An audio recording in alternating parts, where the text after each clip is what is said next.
Hello everybody and welcome back to 89 Games in another video in my Gloomhaven guide series, this time talking about the Tinkerer. So let's go ahead and jump into the Tinkerer and his cards at level 1, and we'll talk a little bit about how he plays real quick. And if you'd like to see the starter guide I made on him, you can hit this link up here in the top corner. So the Tinkerer is your starting support class. He does have some pretty good attacks that are decent in the early levels, but later on, attack power wise, the Tinkerer really starts to slow down and not be very powerful towards level 9. But earlier in the game, he's better, so I do recommend if you want to play the Tinkerer, play him early, either as your first or second character. Don't wait to play him till later because he's not as effective later on, especially with some of the other classes that we can unlock later in the game. But the best way to play the Tinkerer really is as a support class, more so than damage. Don't expect to be doing a ton of damage with the Tinkerer. It's really not what he's built for. He's built to be more of a support class, and I think they underdeveloped him in the game. I feel like he could have been a lot more interesting than he is. But that's enough about that. Let's go ahead and talk about the cards, and you'll see kind of what I mean. So let's start here with our first card, Proximity Mine. Top of it here creates a 6 damage trap and an adjacent hex, and then you gain 2 XP when it's sprung by an enemy.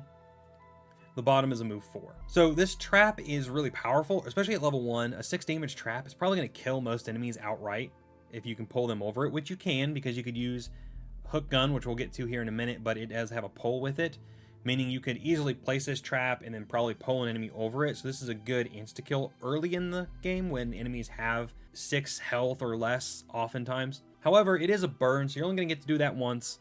The bottom move 4, though, is really good for mobility, and the Tinkerer does have some pretty good mobility with him, which helps him to move in and out of where he needs to be to heal and help his allies. So we'll go ahead and move on to Harmless Contraption. We'll talk more about traps here in a minute, because there is a way as a support build to use traps that aren't burns that can really help out your team. So let's move on to Harmless Contraption. The second card here summons a decoy, which has 6 health and moves 2. It doesn't do any attack. It's literally just there to take hits and to distract the enemy, which can be useful in some situations, and honestly it's what most summons are actually useful for in the game, because usually they don't have very high attack, and when they do walk up and attack something, then they just die the next turn because everything hits them. So if you need it just to distract for a turn, fine, but it is a burn. It's costly. It's a costly distraction. The bottom, though, is a heal 2 range 3, which is nice early on as a bottom heal to help keep your allies up, so you can use a top heal, a bottom heal, and do a good bit of healing in one turn. And then initiative-wise, so far we've had 62, 74, not great, but the Tinkerer does have a wide range. He goes with some early ones that are in the teens, all the way up to these later ones in the 60s and 70s, so he has a lot of flexibility in turn order, and he can kind of go early if he needs to, he can go late if he needs to, which is nice because sometimes an ally needs healing right away. Sometimes you want to wait until everyone's taken some damage and then heal them. So it's nice to have that flexibility with our initiatives. But let's go ahead and move on here to Flamethrower.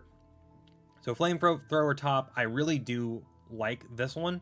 It's attack 3, wound, it activates fire, you get 2 XP, and it does it in that triangle pattern. But of course it is a melee. It's considered a melee attack, so you have to be where that gray hex is. Now it is a burn, but as I've talked about before, don't be afraid to burn, especially with the Tinkerer, because the Tinkerer has a hand size of 12. You're really meant to burn some cards as the Tinkerer. You can probably easily get away with burning 2 or 3 cards pretty quickly with the Tinkerer and still last to the end of a scenario. So don't be afraid to burn, or just burn once every rest. You'll last the whole scenario. And then the bottom of this one is a shield 1. It's an aura, affects self and all adjacent allies. So again, auras, they have to be adjacent to you to have the shield. If they move away, they don't have it. If they move to you, get adjacent to you, then they get the shield. So it can be effective if everybody needs to kind of turtle up real quick and everybody can surround you and then everyone gets a shield. But it can be kind of hard to use because it's a bottom, so you have to already be in position for it to be effective. So then we'll move on to Hook Gun. Hook Gun is our attack 2, range 3, and pull 2. So this one, again, combines with Proximity Mine, or we have another one later on down here with Volatile Concoction, where you can pull enemies over traps if that's how you want to play it. You can do kind of a damage build by using traps to an advantage and using Hook Gun. The problem is that we don't have a lot of cards that have pull, so if you want to do that trick, it's kind of a one trick and you're done. But that is an option. And then the bottom of this one is our Loot 2 burn, and we know how I feel about those. Let's move on. Ink Bomb. Ink Bomb is attack 4, range 3. You get XP for every enemy targeted. It does it in that triangle pattern. It activates darkness. I like this one and Net Shooter, the next one, because usually if you can target at least 2 enemies with this, maybe use something like Eagle Eye Goggles, throw in a Power Potion, this becomes a really powerful attack, especially in the early game, where you can just take out 2 or 3 enemies that are causing problems for your team, or take them out before they cause problems. And again, you have a lot of ability to burn with the Tinkerer, so I don't mind these big burn attacks. I use them quite often. So this is actually a really good attack if you're not afraid to burn it. And then the bottom is a move 4, really good for mobility. And Ink Bomb, Flamethrower, and Net Shooter are going to stay in my hand throughout the build, because these are going to be the main attacks that we'll use when the opportunities present themselves, when it makes sense. If there's more than one enemy I can target with these, I will do it and hopefully take those enemies out. So moving on to Net Shooter, again, it's the same pattern with a triangle, and then you got attack 3, range 3, immobilize, and you get 1 XP again for each targeted enemy. Now, this one being an immobilize at range 3 plus the attack 3 and multiple enemies makes it really, really strong. Immobilize is generally considered pretty weak by a lot of people, because a lot of cards will have you immobilizing after moving up to enemies, and then they can still hit you anyway because now you can't move away, which doesn't really make sense. But when you have a ranged attack that immobilizes enemies, that can be really powerful, because you can hit those enemies that are melee only enemies, freezing them in place for a turn, and no one has to take damage from them. So I really like this one for the immobilize, for the control aspect, and then also just the damage. Again, Eagle Eye Goggles, maybe a Power Potion, make this more powerful when you use it.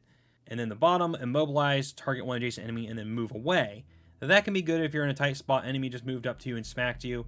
You know, you can immobilize them and then get away. Or if you use this before they go, you go early, because it is a 19 initiative, so you could go early, do this to an enemy that came up to you at the end of the last turn, immobilize them, get away. Plus, the 19 initiative is really nice here to hang on to as well, so we always have a nice lower initiative in our hand. And then move on to the next card, which is Stun Shot. Stun Shot is a great card because it stuns, and it's ranged. Attack 1, range 3 stun, really powerful, really strong. You want to hang on to this one, because when you need to stun that enemy before he goes and kills your friend, or kills you, or causes some kind of problem, you can just make sure that he can't do whatever he was going to do by stunning him with this one. Plus 20 initiative, we can go fairly early, hopefully before the enemy goes, get him stunned. So I like this one. I don't care about the damage. Usually you're not going to get damage out of an attack 1. The point here is the stun. And if you think about combining the Tinkerer in a team with the Mind Thief, now you can stun a couple of enemies in a turn. If you use a Stamina Potion and get this Stun Shot card back, you could stun another turn. So you could kind of keep 2 enemies stun locked for a couple turns with those 2 characters. Don't underestimate the power of a stun, especially one that you don't have to burn. And then the bottom again helps with our mobility with a nice move 4. Then we move on to Reinvigorating Elixir, which is our heal 3, range 3 on the top, which is a great standard heal, good for keeping your allies up in the battle. The bottom allows an adjacent ally to recover all of their discarded cards. And then this card burns, but considering again that you have 12 cards in your hand and someone like the Scoundrel only has 9, this could be a really effective card to use if you use it at the right time with the right ally. Think about the Scoundrel. If they're down to their last card and they have 8 discarded cards, you can use this to give them all their cards back, and now you've just given them 4 more turns, because now they don't have to rest and they have already got all their cards back, and they didn't have to burn anything because they didn't have to rest. So this can be really powerful if used at the right time. You can also waste it by giving someone who only has 1 or 2 discarded cards those cards back. So you want to make sure you use this towards the end of a person's rest cycle. And then Restorative Mist is another heal 3, range 3 on the top. And then the bottom is a move 2, heal 1, affect all adjacent allies. I like this one, and just think about this combination here if you use Reinvigorating Elixirs top and Restorative Mist bottom. Particularly for poison, this works really well to get rid of the poison off of your ally or a few of your allies, and then be able to immediately follow that up with an actual heal that gives them health back after the poison is gone. So this is a nice little combo to take care of that. And plus the 17 initiative is really nice for going early when we need to. And then the next one, Energizing Tonic. The only reason I keep this in the hand for any length of time at all is because of the 16 initiative, so I have that early initiative. Because the heal 5 range 2, I mean, that's good, but you usually don't need that, especially early on, and especially for the cost of a burn. This is a case of I'd rather use my burns for those bigger attacks than a one-off heal on an ally when I could do a top and bottom heal and give them just as much or more health than this top does. And then the bottom of it is a move 6 burn. And again, we have a big move, but we really don't need that, and it burns. So this card usually only stays in the hand for the initiative, if it stays at all. And then moving on to Enhancement Field, it's a basic attack 3, range 3. This is a nice little just everyone's healed, everyone's in good shape, you got a nice attack you can get off. And then the bottom is an aura where you and all adjacent allies add +1 attack to all your attacks during the round. Now, again, it's an aura, so it's questionable how useful that could be. If you get all your allies to group up with you and then attack after they're next to you, it can be really good for getting some extra attack power out there. But generally, these auras tend to be hard to use, especially since, again, this is a bottom, so we can't move. We'd have to use it where we are. And then our next card, Toxic Bolt, is an attack 2, range 3 poison, and activates grass. It's really good for spreading around that poison and helping the rest of your team do more damage to an enemy. The bottom of this one, attack 5, range 2. Not great. Maybe if a boss fight, you might want to use this one, but generally, I would avoid using this burn. Again, I'd rather do something like Ink Bomb and burn that, where I get attack 4 and can hit more than one enemy, rather than only hitting one enemy for the 5. And then we have another nice low initiative with 18 here. And now that's it for the level 1 cards, so let's look at these X cards real quick. Reviving Shock is attack 2, range 3, target 2. This is a nice little attack just to spread around some damage when you got nothing else going on.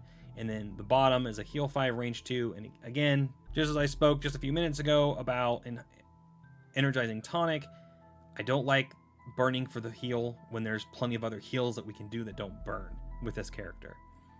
So I would use this one for the top though, and honestly I would probably go ahead and put it in and take something like, I'll probably go ahead and just take Hookshot out, because we're not going to play the whole polling idea, especially since we can only do that once with the hook gun.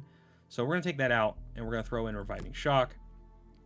The next one is Volatile Concoction. Now this one's a nice little replacement for Proximity Mine because it's only a 2 damage trap, but it does poison, which helps everybody else do more damage to that enemy. And it's not a burn, which means I can get this card back. I can use a stamina potion, get it back right away, use it 2 turns in a row.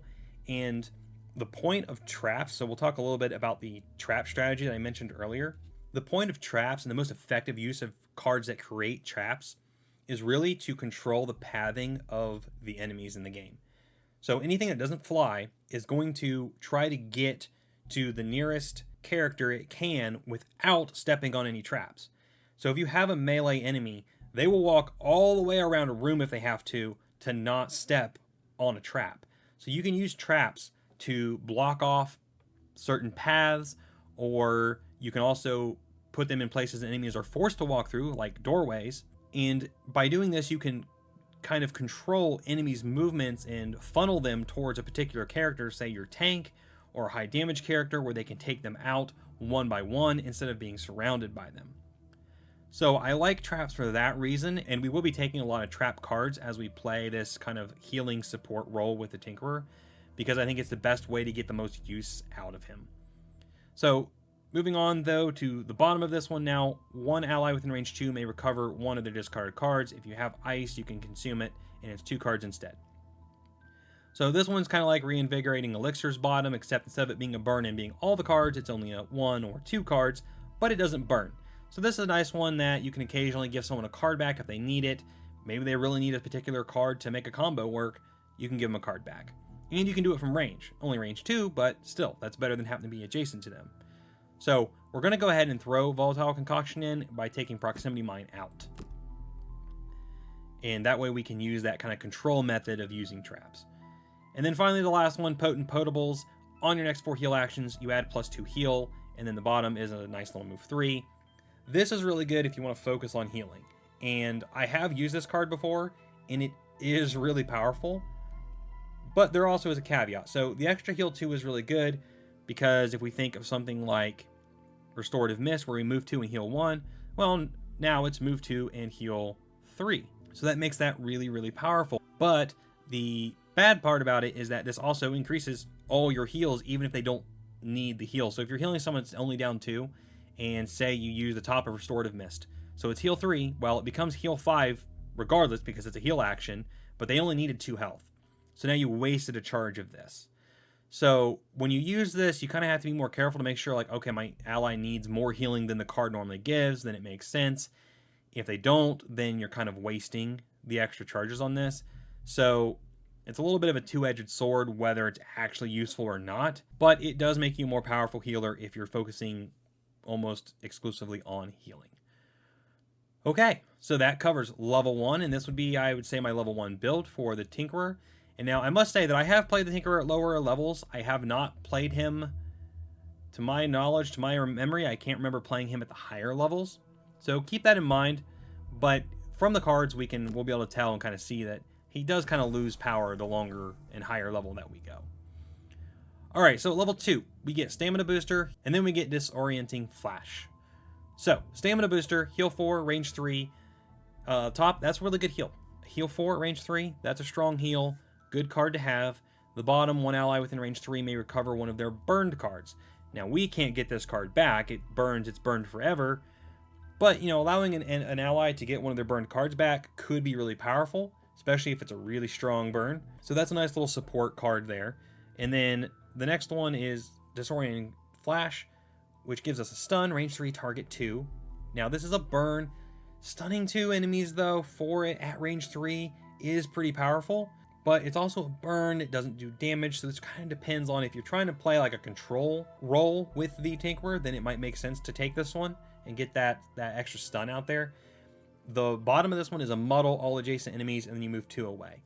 Which isn't bad either, because muddling does reduce the overall damage on average that enemies do to you, and then you get to move away from them.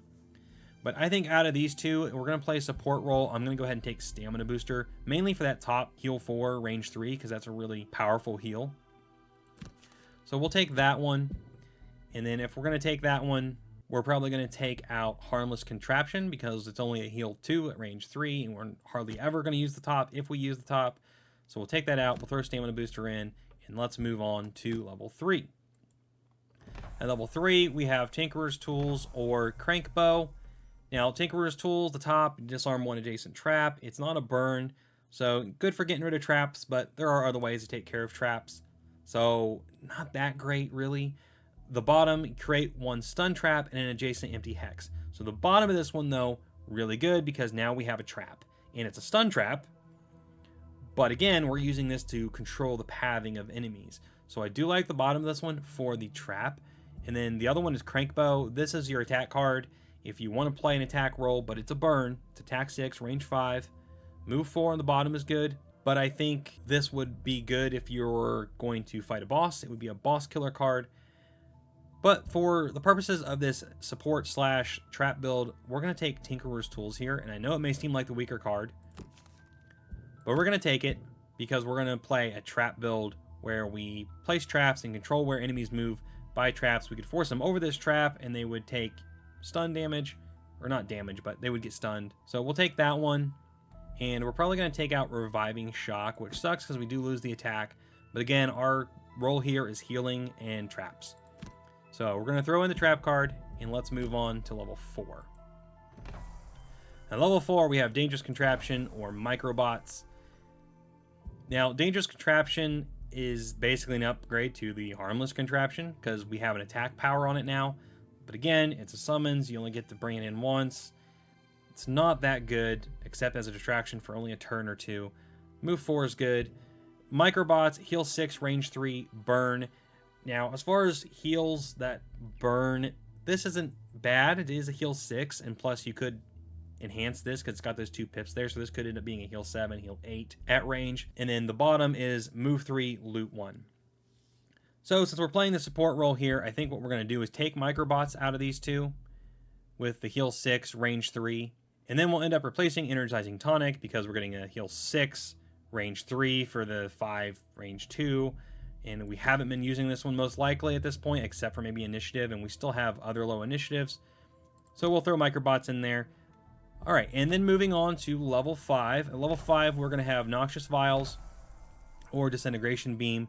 Now, both of these are good for different reasons. So Noxious Vial is one adjacent ally may refresh one of their consumed small items. This is really good, especially for giving someone back a stamina potion in particular, because now they can get a discard card back again with that potion. That can be really powerful in adding turns and also being able to use powerful combos more than once during a rest cycle. And then the bottom is a good little triangle attack pattern like our others with attack 3, range 3. In this case, it poisons the enemies and then burns. So I like this one for both sides of the card, honestly, and I would use both of these.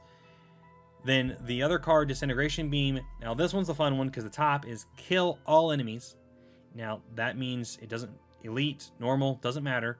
Kill all enemies in the targeted area whose current hit point value is equal to or less than 5. And you gain XP for each enemy killed. This is a great shielded enemy killer. A lot of your shielded enemies will have low health. They'll have 3 or 4 shield and they'll have 3 or 4 health. So they'll have less than 5 hit points, even at some of the higher levels, meaning this is a great way, if they line up where you can hit at least 2 of them with this, you can take those enemies out, one shot, they're gone. No one else has to worry about them trying to get an attack 5 or 6 to get past their shield. You just take them out with this thing, vaporizing them. So I really like Disintegration Beam for that reason. And then the bottom, move to disarm. That's really nice for actually moving up to an enemy, and then they won't be able to hit me because I can disarm them. So that could be really useful if you need to be adjacent to that enemy for your next move, or whatever the case may be, you can disarm them. So of these 2 cards, we'll come back and pick up Noxious Vials, but we are going to go ahead and take Disintegration Beam right now. And then this is where we'll probably end up taking Enhancement Field out. Now, if you've been paying attention, you realize that we're losing attacks as we do this. We haven't gained hardly anything that gives us an attack, and we've replaced those with cards that did have attacks. So again, we're playing a support role. So if you don't like support, don't play the Tinkerer, because he really is built for support. He's not built for damage. I suppose you could try to play a damage build with him, but you will underperform. The higher the level you go, the more you'll underperform other characters, and it won't be fun. But with that said, let's go ahead and let's move on to level 6. Into level 6, we're going to have Gas Canister or Auto Turret. Now these are kind of neat. So Gas Canister, you create 1 4 damage Muddle Trap and an adjacent empty hex. This is our trap card. We're going with a heal and trap build, so this is the card that we'll take. And then the bottom, at the end of your next 4 turns, an ally within range 3 may recover one of their discarded cards. So for 4 turns, you can give allies discarded cards back. That's really powerful, again, for the same reasons that we spoke of before. So I do like this one, but I would probably use it because of the trap on top. Again, we can kind of control the pathing, and your allies will thank you when you can block off paths and be like, all right, everybody just guard this side over here because the enemies are going to have to walk all the way around the room. It comes in handy, especially for certain scenarios where you want to slow down a particular enemy or you have to survive. Traps are awesome. All right, and then the other card is Auto Turret. Now, this one's cool too, and a viable option because the top one here, at the end of your next 5 turns, perform attack to range 5. So you get to attack every turn for 5 turns at range 5 while doing other things with your top and bottom. You can walk around and heal your allies while still doing damage. So this is a viable card. If you're not going with a trap build and you're going with more just support and maybe some damage, this would be the card you'd want to take, because then the bottom is a heal 3, range 4, which is a good heal thanks to that range. And then, of course, you would be allowed to continue to do damage as you're going around and healing. So I do like this one if you're playing that build. So either of these are viable, just depends on what kind of build you're going for. I'm going to go with the Gas Canister, and I realize this is kind of a build a lot of people may not do, but this is something that I think could be really useful from my experience in using traps.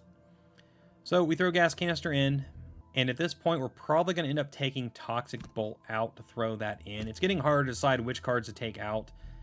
Or actually, instead of doing that, we could leave that in so we still have an attack and take Restorative Mist out, which hurts our healing ability some. So it really just depends on how you want to play that. But I'm going to do it that way for now, and let's go ahead and move on to level 7. Level 7 is Murderous Contraption or Curative Aerosol. So our Murderous Contraption is just an upgrade to Dangerous Contraption. Now the summon would do 3 movement and 3 attack, still only have 6 health. And then the bottom is an attack 4, range 3, which is nice because it's a bottom range attack, allowing us to still attack and heal someone on the same turn with a top. So useful little utility card for the attack on the bottom. Again, I really wouldn't take it for the summons though. The Curative Aerosol, this is a nice little heal card because you move 2, heal 2, move 2, heal 2. So move 4, heal 4 essentially overall with the top of this card. And then the bottom is a heal 4, range 3, target 2, and then it burns. So sticking with the healer theme / trap theme, I would go with Curative Aerosol between these two cards. And then this one can replace Restorative Mist, honestly, but we already took that one out. Because the top is a better heal, the bottom is a better heal. It's a pretty good upgrade to Restorative Mist. But instead, we might take out Toxic Bolt at this point. We'll throw in Curative Aerosol. And again, we're losing a lot of attacks, but our attacks aren't that good at higher levels. So you're going to do better supporting your team at a higher level build with Tinkerer, I think, than you would trying to do direct damage. So with that done, let's move on to level 8. So at level 8, we're going to get Jet Propulsion or Harsh Stimulants. Jet Propulsion is all summoned allies within range 3 may perform move +2 with you controlling the action. So if you're using your summons, you get to move all of your summons, whatever their move is, +2, which, again, summons, I mean, I'm not a fan in Gloomhaven. If you ever play Frosthaven, they fixed summons and they're much more effective in that game than they were in the original Gloomhaven. So in the original Gloomhaven, I would not take this one. At the bottom's a move 8, jump XP 2, burn. Not really necessary for the Tinkerer most of the time, in my opinion. The other one is Harsh Stimulants. This is attack 9. You suffer 2 damage to do it. It burns. So a good higher attack, but it's a burn. You only get to do this once. So unless it's in a boss fight, it's really not that great. And then the bottom is an aura where all adjacent allies add +2 to all their attacks for the round, but they also suffer 2 damage. Again, aura can be hard to set up and use. So honestly, I don't like either of these two cards. This one especially I would consider useless. Sorry if you like summons, I don't like this one. Harsh Stimulants, if I was going to take one, I guess it would be this one. Especially if I was going for a direct damage build, then you definitely want this one. Because, an attack 9 will probably kill most enemies outright, especially if you use, like, Eagle Eye Goggles to make sure you don't pull a miss on it. And suffering 2 damage isn't that big a deal at this high a level. But if we're going to play the support role, I don't think either of these cards are that great. I would go back and pick up Noxious Vials at this point. Or even Auto Turret. But I'm going to go with Noxious Vials so we can help our allies get consumed items back. Because by the time you're playing at level 8, especially if you're playing at higher prosperity levels, you're going to have a lot better items, and this card becomes more powerful as the items you have access to become more powerful. So we're going to take Noxious Vials, and this is where we could replace, so we've replaced an attack finally because Toxic Bolt did the poison. Now we've got it with Noxious Vials, even though it's burn. So let's go ahead and take out Reinvigorating Elixir, and we'll throw in Noxious Vials. All right, and then let's go ahead and move on to level 9. At level 9, we're going to have Lethal Injection or Chimeric Formula. Lethal Injection, the top is a very nice one because it's kill one adjacent normal or elite enemy. Just kill them, they're dead. There's no way for them to stop it. It is a burn, but this is very useful. If you think about a big, high health, maybe they have shield, elite enemy, you can just walk up and take them out and be like, hey guys, I got this one. You take that one out and you've saved your whole team maybe 2 or 3 turns of trying to take out that one big elite. You just took them out in with one card. So that's very powerful, very helpful for saving your team some turns. The bottom is move 4, poison all adjacent enemies, which is also very nice for helping your allies kill things faster. And then Chimeric Formula, the top, one adjacent ally may recover up to 2 of their burned cards, and then they burn 2 cards. So this one's just trading 2 cards in your hand for 2 burned cards. So it's really only good for getting back a particular burned card that you want that was really powerful maybe, but you lose a card or 2 cards to do it. So you're going to be net like less turns because you're probably going to use those cards as a burn again. So it's a good power multiplier, but you'd have to be careful because you could really shorten, your ally could really shorten their turns if they use this. And then the bottom of this one ally within range 3 may choose any unequipped card from their class up to their current level and add it to their hand. This effect lasts until the end of the scenario. So this one's really nice because you're actually giving one of your allies an extra card that they get to use for the entire scenario from the cards they didn't choose of their leveled cards. So that's actually really powerful because you could give them potentially more turns with that, plus give them a card that maybe combos really well with something but they couldn't take it. However, between these two, I would take Lethal Injection just because the top, I'm not doing a lot of attacking and damaging at this point, but if I can be like, hey, this one elite enemy, I got him guys, don't worry about him. That's why I would take Lethal Injection. So we're going to take that one. And then at this point, we have some other trap cards. So for the sake of argument, let's just say we take out Volatile Concoction, throw Lethal Injection in. And there we go. There's level 9 with the Tinkerer. So again, there's not a lot of like really good cards with the Tinkerer. There's a lot of good support, and it's kind of the sum of all the parts that can make a good healer support character. But attack-wise, he's not very strong the later you get in the game. Level 1 with Ink Bomb and Flamethrower and Net Shooter and Stun Shot and these different level 1 cards, he's really powerful, I think, in the beginning of the game. But once you get to level 4, level 5, and maybe you have some other characters unlocked, he really starts to fall off, and he's not as strong as other characters. So with all that said though, let's go ahead and talk about his items for a minute, the way we would equip him, especially in the early game. Definitely go with the Eagle Eye Goggles. This is going to help you with all of those multi-attack burns, because we can make sure that we don't miss on them, we don't waste the burn. And plus we get this back every time we rest. So we can use 2 or 3 of these throughout the course of a scenario in between each rest and get this back, and then make sure that every time we use one of these, we're getting the advantage on it, which is really nice. So I would definitely go Eagle Eye Goggles with him for a head item.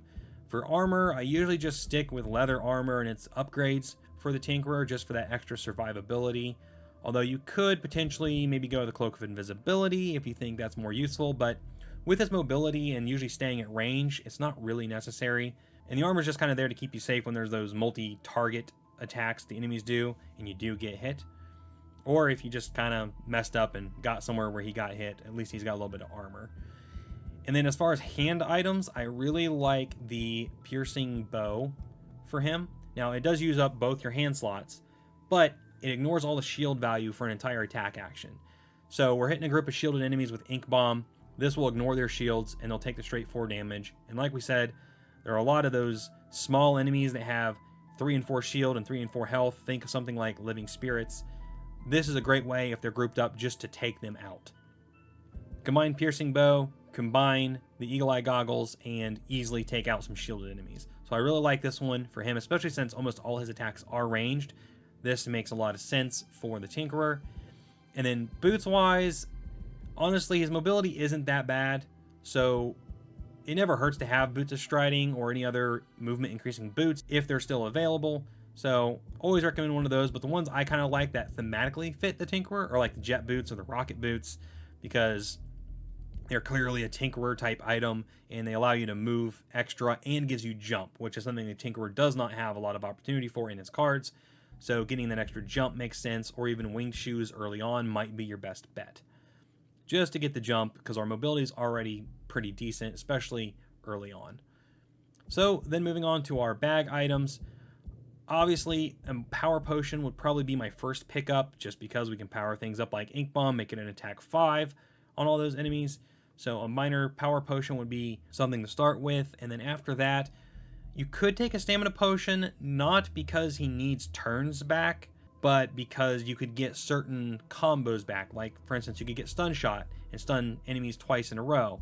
So you might want Stamina Potion just for that, or maybe to get one of your healing cards back so you can heal an ally again on the next turn. That might make a lot of sense.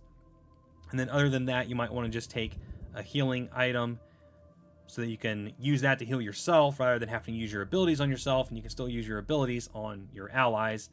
And then there's various upgraded items later on that might make more sense to use, but that's what I would start with and can carry you through a lot of the game, especially the early game with the Tinkerer. So with the items taken care of, let's go ahead and look at his perks real quick before we finish up. So as always, we do have Resilient here at the bottom to ignore negative scenario effects. So let's take that, because scenario effects are terrible and annoying. And then we'll move on to taking out our -1s as we usually do, because we can get rid of 2 -1s at once right here. And then we can get rid of our -2 by adding in a 0 instead. And already we're doing pretty good. This means that we're going to, on average, do the damage on a card or better with those area attacks, which is really nice. And then we can probably go ahead and add the +3 card, because that's a net positive higher than adding 2 +1s. And then we'll go back and add the 2 +1s. And then after that, we do have some unique ones down here that add +1 wound, and then +1 immobilize, +1 heal 2, and extend, so we can add target. Now, these can be a little bit more difficult of a choice just because they're all pretty good. I think we'll go with wounding first because that's extra damage. And then we can go ahead and go with the heal cards. Not that these will be that useful if you're not taking damage, because I believe these are heal on yourself, not an ally, because it doesn't have a range with it. And then we'll go with the +1 immobilizes. And now we're looking pretty good with a lot of positives in there. It's very likely we'll do a lot of good damage with our area attacks. And then now that we're at this point, we can go ahead and add the target. That'll be nice if we get something like our attack 2 poison. We could target a second enemy with it, get them poisoned as well. And then we can add in rolling muddles and rolling fire. And there we have the Tinkerer with all his perks. Pretty good considering you only have 2 negative cards at this point. You do have quite a few zeros still in there, but we also have a lot of these +1s. So on average, you're going to be doing some pretty good damage with your area attacks, which will help you keep up through the mid game. But in the late game, he's still going to struggle to do significant damage to some of the tougher enemies. So with that said, we finally have completed our guide on the Tinkerer. Again, play him early if you're going to play him. He can be a lot of fun early on, but he is not as useful the later in the game that you get. Remember to like, subscribe, all that YouTube stuff. Thank you so much for watching. Have a great day and keep on gaming.